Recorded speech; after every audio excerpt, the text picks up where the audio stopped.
met z'n vijven de finale in. Maar Maartens en de Vlaming hebben alleen oog voor elkaar. Een oude vete. Dus blijven ze nog met 3. Niemand meer te zien. Er wordt gespurt voor de eerste plaats met Francesco Moser. Mark de Meijer in tweede positie en als derde Walter Blankaart. Ja, die ook nog altijd Mark dat de Vlaming en Maartens op de rug komen vallen. Francesco Moser is iemand die traag op gang komt.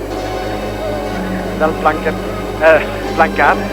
Walter, als jij nou niet wint en als jij nou geen 2 kaarten doet branden voor Moser en Mark de Meijer. Nee, dat was te duidelijk. Walter Blankaart wordt overwinnaar van deze ronde van Vlaanderen Sportliefhebbers. Walter Blankaart eerste, Moser tweede en de Meijer derde. En daar krijgen we nu de spurt, de erespurt tussen de Vlaming en Maartens. Een afrekening, laten we het zo gaan stellen. Het is Roger de Vlaming die de vierde wordt voor Maartens op precies 15 seconden.